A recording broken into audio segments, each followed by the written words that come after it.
नमस्कार, आप सभी का हिंदी ज्ञान YouTube चैनल पर स्वागत है। आज का हमारा विषय है संज्ञा। संज्ञा किसे कहते हैं, इसके कितने भेद होते हैं। पिछले अध्याय में हमने शब्दों का वर्गीकरण किन आधारों पर किया जाता है यह जाना। हमने जाना कि शब्दों का वर्गीकरण 4 प्रकार से किया जाता है। उत्पत्ति या स्रोत के आधार पर, व्युत्पत्ति या रचना के आधार पर, अर्थ के आधार पर, प्रयोग के आधार पर। हमने जाना कि प्रयोग के आधार पर शब्द 2 प्रकार के होते हैं, विकारी शब्द तथा अविकारी शब्द। विकारी शब्द वे शब्द होते हैं जिनमें लिंग, वचन, कारक तथा काल आदि के कारण विकार अर्थात परिवर्तन आ जाता है। उन्हें हम विकारी शब्द कहते हैं, जैसे काला, काली, काले इत्यादि। विकारी शब्दों को 4 श्रेणियों में बांटा गया है: संज्ञा, सर्वनाम, विशेषण और क्रिया। अविकारी शब्द जिन शब्दों के रूप में किसी भी कारण से विकार अर्थात परिवर्तन नहीं आता है, वे शब्द अविकारी शब्द कहलाते हैं। जैसे धीरे धीरे, वह धीरे धीरे चल रहा है, वे धीरे धीरे चल रही हैं इत्यादि। यहाँ पर धीरे धीरे शब्द में कोई परिवर्तन नहीं आया है, इसलिए यह अविकारी शब्द कहलाता है। अविकारी शब्दों को भी 4 श्रेणियों में ही बांटा गया है: क्रिया विशेषण, संबंध बोधक, समुच्चय बोधक, विस्मयादि बोधक। आज हम विकारी शब्द संज्ञा के बारे में जानेंगे। संज्ञा किसे कहते हैं? हम जानते हैं कि सभी वस्तुओं, प्राणियों, व्यक्तियों के नाम होते हैं। इसी नाम को ही हम संज्ञा कहते हैं, अर्थात संज्ञा का अर्थ ही नाम है। इस प्रकार से किसी वस्तु, व्यक्ति, गुण, प्राणी व जाति, स्थान, क्रिया और भाव आदि के नाम को हम संज्ञा कहते हैं। अब आते हैं हम संज्ञा के भेद। संज्ञा के मुख्य 3 भेद होते हैं: व्यक्तिवाचक संज्ञा, जातिवाचक संज्ञा, भाववाचक संज्ञा। समूहवाचक संज्ञा और द्रव्यवाचक संज्ञा ये दोनों जातिवाचक संज्ञा के उपभेद माने जाते हैं। सर्वप्रथम आते हैं व्यक्तिवाचक संज्ञा। जिस शब्द से किसी एक विशेष व्यक्ति, वस्तु या स्थान आदि का बोध हो, उसे हम व्यक्तिवाचक संज्ञा कहते हैं। जैसे महात्मा गांधी, नरेंद्र मोदी, गौतम बुद्ध इत्यादि ये विशेष व्यक्तियों के नाम हैं। कोलकाता, जयपुर, दिल्ली, उत्तर प्रदेश ये सभी विशेष स्थानों के नाम हैं। गंगा, यमुना, नर्मदा, सरस्वती, ब्रह्मपुत्र ये सभी नदियों के नाम हैं। इसी प्रकार से भारत, जापान, अमेरिका ये देशों के नाम हैं। इन्हें हम व्यक्तिवाचक संज्ञा कहते हैं, अर्थात जिस संज्ञा शब्द से किसी विशेष व्यक्ति, प्राणी, स्थान और वस्तु का बोध हो, उसे हम व्यक्तिवाचक संज्ञा कहते हैं। जातिवाचक संज्ञा। जातिवाचक संज्ञा किसे कहते हैं? जिस शब्द से एक ही जाति के अनेक प्राणियों, वस्तुओं का बोध हो, उसे हम जातिवाचक संज्ञा कहते हैं। जैसे मनुष्य, नदी, पर्वत, शहर, मेज, पुस्तक, लड़की इत्यादि।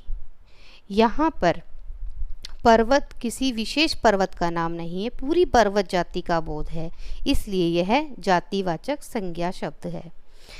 पुस्तक एक विशेष पुस्तक न होकर पुस्तक की पूरी जाति का बोध करा रहा है, ये इसलिए इसे हम जातिवाचक संज्ञा कहते हैं। जातिवाचक संज्ञा के अंतर्गत आने वाले दो भेद हैं, द्रव्यवाचक संज्ञा और समूहवाचक संज्ञा। अब हम आते हैं समूहवाचक संज्ञा। जो शब्द किसी विशेष समूह या समुदाय का बोध कराते हैं उन्हें हम समूहवाचक संज्ञा कहते हैं। ये शब्द किसी एक विशेष व्यक्ति के वाचक न होकर पूरे समुदाय के वाचक होते हैं और उस समूह का बोध कराते हैं, जैसे सेना, पुलिस, कक्षा, परिवार, जनसभा इत्यादि। द्रव्यवाचक संज्ञा या इन्हें हम पदार्थवाचक संज्ञा भी कहते हैं। जो संज्ञा शब्द किसी द्रव्य, पदार्थ या धातु का बोध कराती हैं उसे द्रव्यवाचक संज्ञा कहते हैं, जैसे सोना, चांदी, लोहा, तांबा, पीतल इत्यादि। ये सभी द्रव्यवाचक संज्ञा शब्द कहलाते हैं। इसके बाद तीसरे नंबर पर आते हैं भाववाचक संज्ञा। जिस संज्ञा शब्द से किसी के गुण, दोष, दशा, स्वभाव, भाव आदि का बोध हो वहाँ पर हम उसे भाववाचक संज्ञा कहते हैं। उदाहरणार्थ सच्चाई, ऊंचाई, प्रेम, घृणा, बचपन, बुढ़ापा, ईमानदारी इत्यादि। भाववाचक संज्ञा के कुछ वाक्य देखिए। सदा ईमानदारी से काम करो, बुढ़ापा बहुत ही कष्टकारी होता है। उपवन में दूर दूर तक हरियाली दिखाई दे रही थी। ये सभी भाववाचक संज्ञा के उदाहरण हैं। अब भाववाचक संज्ञाओं का निर्माण किस प्रकार से होता है? भाववाचक संज्ञाएं 4 प्रकार के विकारी शब्दों से बनती हैं। नंबर 1 जातिवाचक संज्ञा से, जैसे बच्चा। बच्चा जातिवाचक संज्ञा है, बच्चा से बचपन।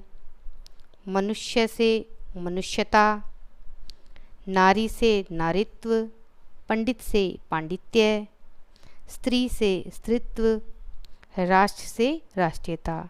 इन सभी भाववाचक संज्ञाओं का निर्माण जातिवाचक संज्ञा से हुआ है। इसके पश्चात जातिवाचक संज्ञाओं का निर्माण विशेषण से भी होता है, जैसे गरीब से गरीबी, अच्छा से अच्छाई, ऊंचा से ऊंचाई, सुंदर से सौंदर्य, हरा से हरियाली, कठोर से कठोरता इत्यादि। क्रिया शब्दों से भी भाववाचक संज्ञाओं का निर्माण होता है, जैसे चढ़ना से चढ़ाई, थकना से थकावट, जागना से जागरण, लिखना से लिखाई इत्यादि। चतुर्थ नंबर पर सर्वनाम से। सर्वनाम से भाववाचक संज्ञाओं का निर्माण, जैसे स्व से स्वत्व, निज से निजत्व, मम से ममत्व इत्यादि। अब हम संज्ञा के बारे में कुछ विशेष नियम, जैसे व्यक्तिवाचक संज्ञा का जातिवाचक संज्ञा के रूप में प्रयोग कब किया जाता है। कुछ व्यक्तिवाचक संज्ञाएं कभी कभी ऐसे व्यक्तियों के बारे में बताती है जो अपने दुर्लभ गुणों के कारण प्रतिनिधि रूप में माने जाते हैं। जैसे ही हम उन व्यक्तियों का नाम लेते हैं, उनके गुण और अवगुण हमारे मस्तिष्क में सामने आ जाते हैं। जैसे राजा हरिश्चंद्र सत्यनिष्ठा के प्रतीक थे, जयचंद विश्वासघात के प्रतीक थे। ऐसी स्थिति में इनका प्रयोग जातिवाचक के समान होता है। जैसे हमें विवक्षणों से बचना चाहिए। आजकल जयचंदों पर कड़ी निगाह रखना चाहिए। कलयुग में भी हरिश्चंद्रों की कमी नहीं है। यहाँ पर ये हरिश्चंद्र एक व्यक्ति का नाम है, अर्थात राजा हरिश्चंद्र का नाम है, लेकिन जब इनका हम बहुवचन के रूप में प्रयुक्त करते हैं तो यह जातिवाचक संज्ञा बन जाती हैं। इसी प्रकार विभीषण एक विशेष व्यक्ति का नाम है, परंतु जब इसका हम वाक्य में बहुवचन में रूप में प्रयुक्त करते हैं तो यह जातिवाचक संज्ञा बन जाते हैं। इसी प्रकार से जातिवाचक संज्ञा का व्यक्तिवाचक के रूप में प्रयोग कब किया जाता है? कुछ जातिवाचक संज्ञा शब्द रूढ़ हो जाते हैं, तब वे केवल एक ही को निर्दिष्ट करते हैं। रूढ़ का अर्थ है जिसमें कोई परिवर्तन ना हो, जो विशेष अर्थ में प्रयुक्त होता हो। जैसे पुरी, पुरी हम नगरी को कहते हैं, परंतु अब यह जगन्नाथपुरी के लिए रूढ़ होकर व्यक्तिवाचक रूप ले चुका है। इसी प्रकार से पंडित जी भारत के प्रधानमंत्री थे। यहाँ पर पंडित एक जाति का बोध कराता है, यानी कि जातिवाचक संज्ञा है, परंतु जब हम इसका पंडित जी भारत के प्रधानमंत्री थे तब यह है यहाँ पर व्यक्तिवाचक रूप में इनका प्रयोग हुआ है। इसी प्रकार से जातिवाचक संज्ञा में हम गांधी जी ने स्वतंत्रता आंदोलन चलाया।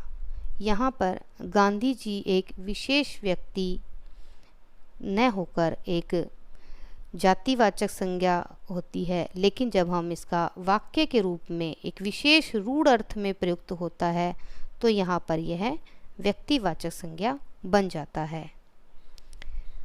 इसी प्रकार से जब हम भाववाचक संज्ञा शब्द को बहुवचन में प्रयुक्त करते हैं तो वे जातिवाचक संज्ञा बन जाते हैं। जैसे बुराइयों से बचकर रहो, हमारी आपस में दूरियां बढ़ रही हैं। यहाँ पर ये भाववाचक संज्ञा शब्द बहुवचन में प्रयुक्त हुए हैं और जातिवाचक संज्ञा बन गए हैं। जब कभी द्रव्यवाचक संज्ञा शब्द बहुवचन के रूप में द्रव्य के प्रकारों का बोध कराता है तब वह जातिवाचक संज्ञा बन जाता है। यह फर्नीचर कई प्रकार की लकड़ियों से बना है। इसी प्रकार समूहवाचक जब बहुत सी समूह इकाइयों को प्रकट करते हैं तब बहुवचन में प्रयुक्त होते हैं। जैसे दोनों सेनाएं आपस में जमकर लड़ी।